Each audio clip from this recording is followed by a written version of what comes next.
There's a moment in life when we realize our energy is sacred. We give and give attention, time, love, only to find ourselves drained, waiting for reciprocation that never comes. But something remarkable happens when we do the opposite.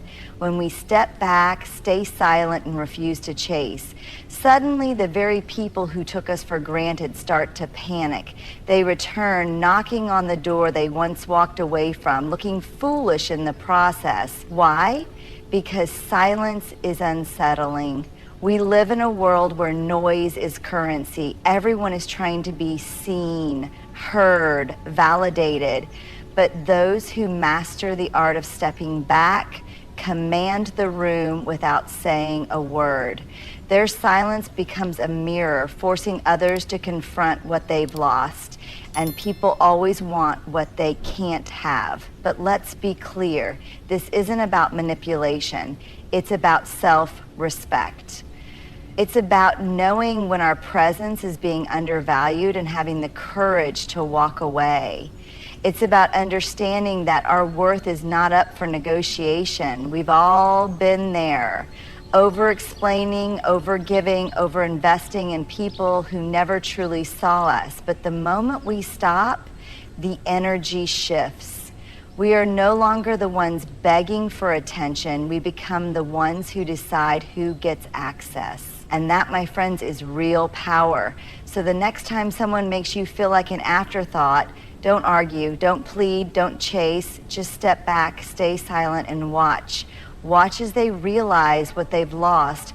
Watch as they stumble back, trying to fix what they once ignored. And when they do, you get to decide whether they deserve a second chance. Silence is not just the absence of words, it is a presence all on its own.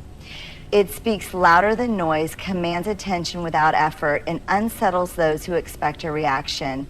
In a world where everyone is rushing to respond, to defend, to explain, silence is an act of defiance. It is a declaration of strength, a quiet revolution against those who assume they can dictate our energy. Think about the moments in your life when you felt overlooked or dismissed. Maybe someone took your kindness for granted. Maybe they assumed you'd always be there, always be available, always be the one reaching out first, and maybe you were until you weren't. Until you decided that your energy was too valuable to be spent on people who didn't appreciate it. That's when silence becomes powerful.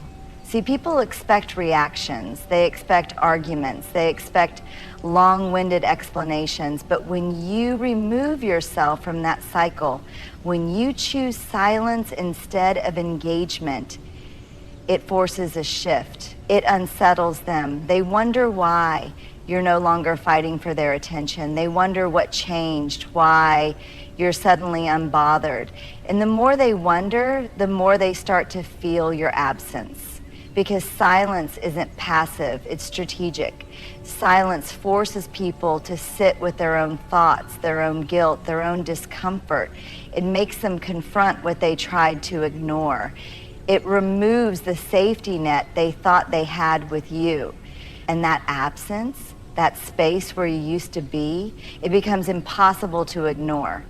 But let's be clear, choosing silence isn't about playing games or seeking revenge. It's about self-respect. It's about recognizing that not every battle is worth fighting, that not every slight deserves a response. It's about knowing that sometimes the most powerful statement we can make is simply walking away without a word. When we master the power of silence, we stop seeking external validation. We stop feeling the need to explain ourselves to those who were never really listening. We stop begging for people to see our worth because we already know it. And when they finally realize what they've lost, when they come back confused, regretful, trying to fix what they let slip away, that's when you understand the true weight of your silence. Because by then, you've already moved on. There is an undeniable power in learning to let go, not just of people, but of expectations, of outcomes, of the need to control how others perceive us. Emotional detachment is often misunderstood as coldness, as a lack of care, or investment, but in reality, it is the opposite. It is not about shutting down. It is about choosing where our energy flows. It is about understanding that we cannot force people to appreciate us, love us, or respect us.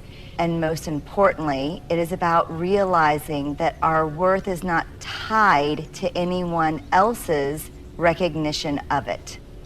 Think about the times you've exhausted yourself trying to prove your value to someone, maybe a friend, a partner, a boss.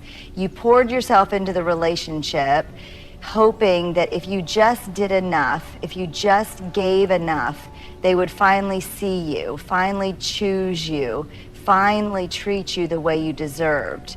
And yet, no matter how much you gave, it never seemed to be enough. That's because attachment to external validation is a losing game. When we attach ourselves too deeply to the actions and opinions of others, we give away our power. We allow their moods, their decisions, their inconsistencies to dictate our self-worth. We become reactive, constantly adjusting ourselves to fit their expectations, constantly bending to avoid rejection. And in doing so, we lose sight of who we are. But emotional detachment, that's freedom. Emotional detachment does not mean we stop caring. It means we stop over-investing in people who do not reciprocate our energy. It means we stop trying to control situations that are out of our hands. It means we understand that we are responsible for our emotions, but we are not responsible for managing the emotions of others. When we detach, we become unshakable. We no longer panic when someone pulls away because we understand that their actions are a reflection of them, not of us. We no longer chase after people who leave because we trust that what is meant for us will stay.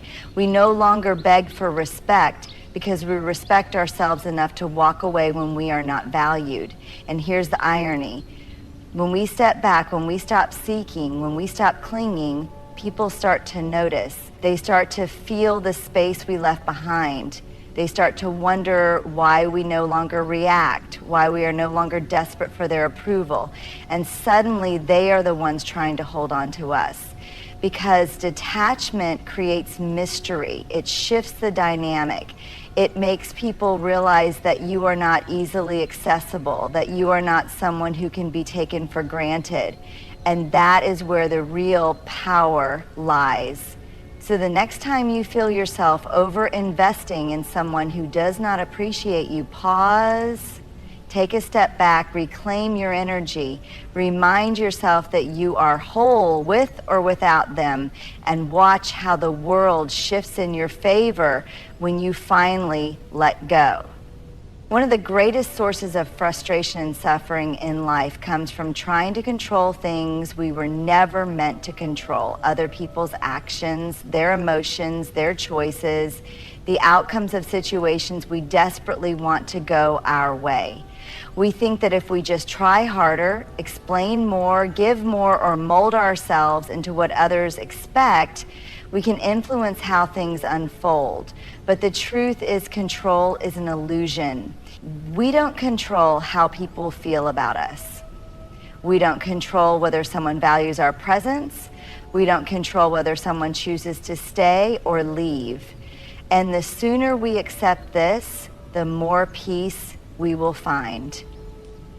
Think about the times you've tried to hold on to someone slipping away, maybe a partner growing distant, a friend pulling back, an opportunity that once felt certain but suddenly seemed to vanish. You might have overextended yourself, tried to prove your worth, or held on tightly, thinking that if you just did enough, you could change the outcome.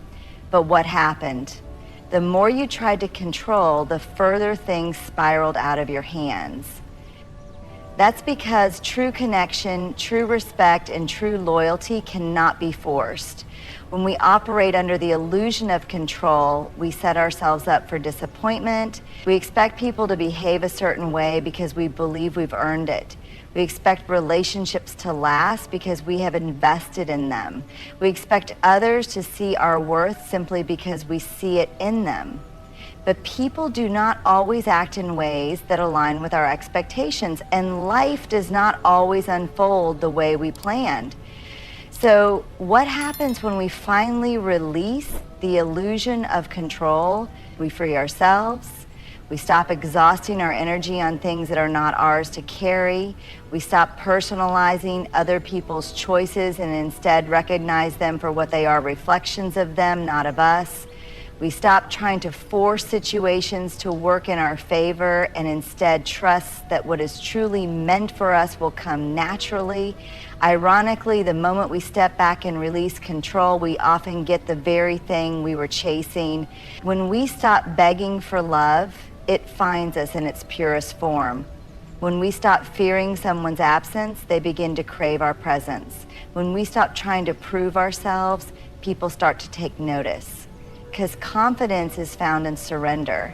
And surrender is not weakness, it is the ultimate strength. It takes courage to trust the process, to let go of what is slipping away, to walk away from situations that no longer serve us. But that courage is what sets us free. So the next time you find yourself clinging to an outcome, trying to shape a situation beyond your control, pause, take a deep breath, step back, let things unfold as they are meant to, and watch how the things that are truly meant for you will always find their way back effortlessly. There is a fundamental difference between knowing your worth and seeking validation from others.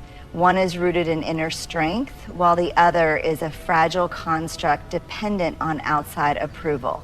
When we tie our self-worth to how others see us, we are constantly at their mercy, chasing their acceptance, craving their recognition, and feeling empty when it is not given. But true self-worth, that comes from within, and once we cultivate it, we no longer need external validation to feel whole. The trap of external validation. From the moment we are young, we are conditioned to seek approval. A child learns that a gold star means they are smart, that applause means they are talented, that a nod of approval means they are worthy. And as we grow, this need for validation follows us. We chase good grades, compliments, promotions, likes on social media, relationships that prove we are lovable. We become addicted to external validation because it gives us a temporary high, a fleeting sense of self-worth. But what happens when that validation disappears? What happens when the person we sought approval from walks away? What happens when the praise stops coming? What happens when no one is watching to applaud our efforts? If our self-worth is built on the foundation of external validation, it crumbles the moment people stop giving it to us. We start questioning ourselves. Am I still good enough? Do I still matter? Was I ever truly valuable, or was my worth just an illusion created by their approval? This is the dangerous cycle of living for validation. It keeps us trapped in a constant state of seeking, always needing more, never feeling fully satisfied. The power of true self-worth. But what if, instead of looking outward for validation, we turned inward? What if our worth wasn't dictated by how many people liked us, approved of us, or chose us? What if it was something unshakable, something no one could give or take away? True self-worth is not loud. It does not beg. It does not perform. It simply exists. It is the quiet confidence that says, I am enough, regardless of who sees it. When we embrace this kind of self-worth, we stop chasing people who do not value us. We stop over-explaining ourselves, hoping to be understood.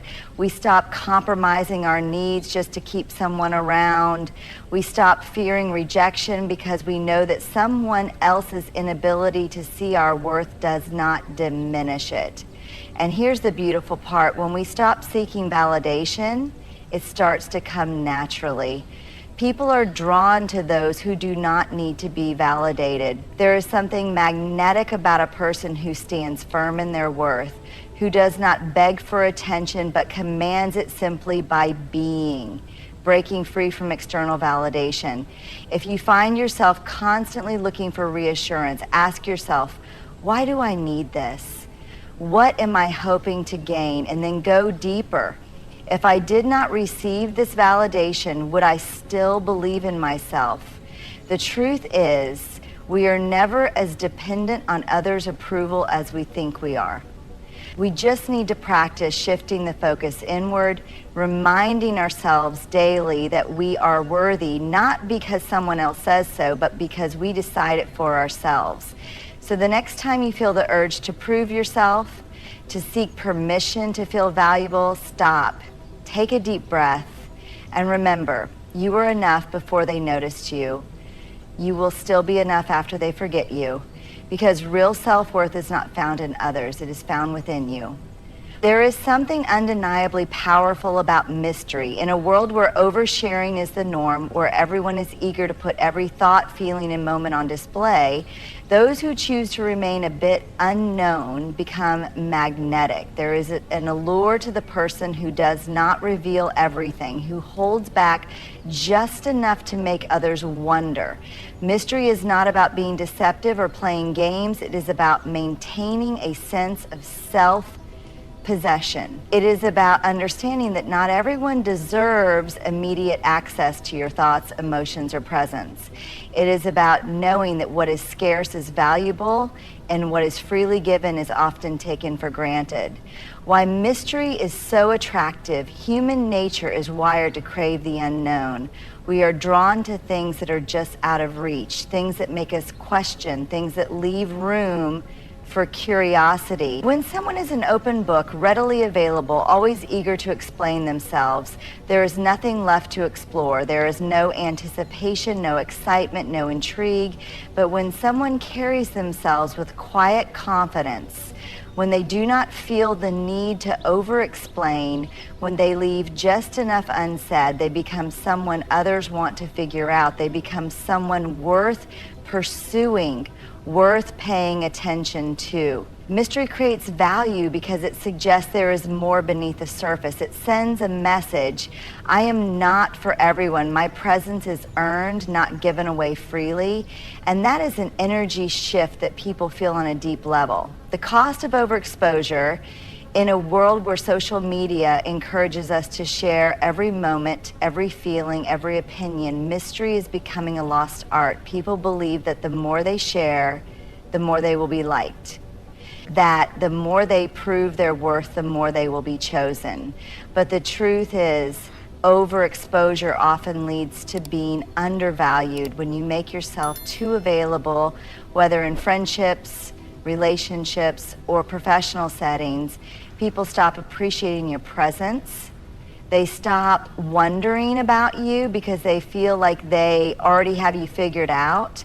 They assume they know what you'll say, how you'll react, how you'll feel. And the moment they believe they have full access to you, the excitement fades. Think about the people in your life who intrigue you the most.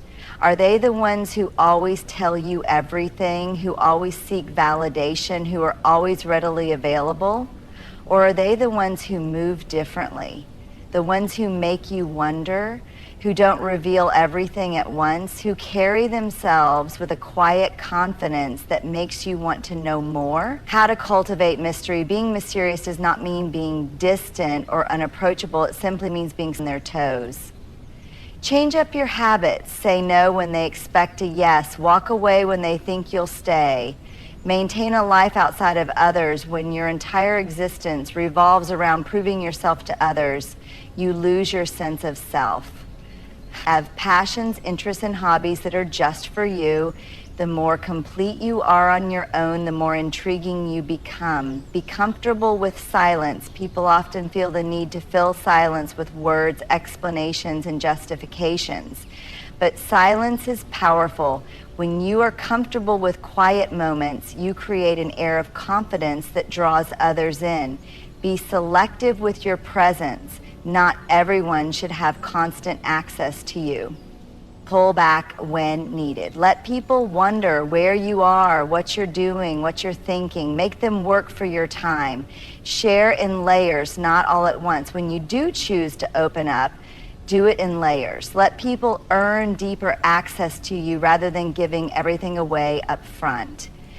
The best relationships, romantic or platonic, are built over time, with each new revelation deepening the connection and then building trust. Why mystery is a form of power. There is power in being unpredictable. There is power in holding back just enough to make people pay attention. There is power in walking away without explanation and not always making yourself available, and knowing that the less you reveal, the more people want to know. Those who master the art of mystery do not chase, they attract. They do not over-explain. They allow people to wonder. They do not give themselves away too easily. They make others earn their presence, and in doing so, they command respect, curiosity, and admiration. Because people always want what feels just out of reach. They always want to understand what is not easily understood, and that, my friends, is the magnetism of mystery. There comes a time in everyone's life when someone who once left, someone who ignored your worth, dismissed your efforts, or took you for granted, comes back. Maybe they disappeared when you needed them most. Maybe they treated you as an afterthought when you made them a priority. Maybe they walked away assuming you would always be there waiting. But life has a way of teaching people lessons, and sometimes they realize too late what they had. And when they return, the power is no longer in their hands, it's in yours. Why they come back. People return for different reasons, but more often than not, it is not because they suddenly became better or because they finally see you. It's usually because they feel the absence of your presence. They took you for granted when you were available, assuming you would always be there, always giving, always trying. But when you stepped back, when you grew, when you flourished without them, that's when they noticed. Maybe life humbled them. Maybe they sought validation elsewhere and realized no one treated them like you did. Maybe they mistook your kindness for weakness, only to discover that your absence is stronger than your presence ever was. Whatever the reason, when they come back, it is not a sign that they are meant for you. It is a test of how much you have grown, how deeply you now value yourself, and how much you have learned from the pain they once caused. The old you versus the new you. The old version of you, the one who gave too many chances, who overextended yourself, who wanted so badly to be chosen, might have welcomed them back instantly, might have accepted the crumbs they offered because you were afraid to lose them again. But the new you, the one who has embraced your self-worth, the one who no longer needs external validation to feel whole, that version of you understands that when someone returns, it is not an automatic invitation back into your life. It is a choice that only you get to make. You get to decide if they have truly changed or if they are just looking for comfort because life without you wasn't as easy as they thought. You get to decide if they deserve another chance or if they have already proven that they don't.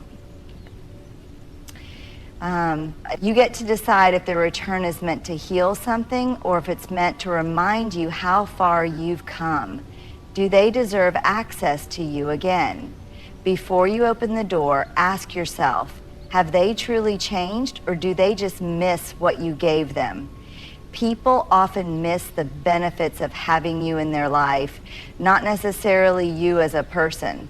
Do they regret how they treated you, or do they regret losing access to the love, energy, and stability you provided? Did they return with sincerity, or did they return out of convenience?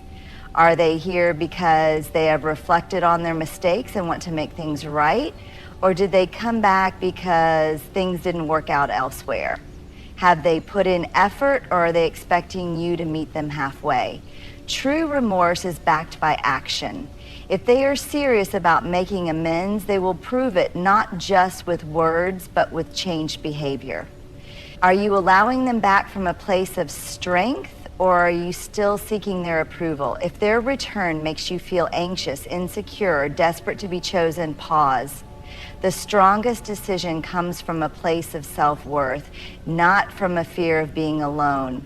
When you decide to walk away sometimes, their return is simply a lesson, a moment that shows you how much stronger you've become. And in that moment, you realize you no longer need their validation, their presence, or their half-hearted apologies. You realize that while they were gone, you rebuilt yourself into someone who no longer waits for people to recognize your worth. And so when they return, you do not hesitate, you do not negotiate, you do not water yourself down just to keep them around. You simply say, I have moved on. I am no longer available for what once broke me, and you let them feel the weight of your absence. When you decide to let them in, forgiveness is not weakness. Choosing to allow someone back into your life is not a sign of desperation. It is a decision made from power, but it must be on your terms. If they have proven through consistent actions that they are different, that they respect you, that they are ready to add to your life rather than drain it, then you can choose to open the door. But only if it aligns with your peace, your boundaries, and your growth. And even then, they must understand. The version of you they left behind no longer exists. You are not offering them the same level of access they once had. If they want a place in your life, they must earn it, because you are no longer someone who settles for less than you deserve. The power is yours when they return. Remember, it is no longer about them. It is about you. You have done the work. You have healed. You have built a life that no longer depends on whether someone stays or goes. Their return is not the grand gesture they think it is. It is simply a moment for you to decide whether they align with the future you are creating. And the most powerful thing you can do, choose yourself first. Always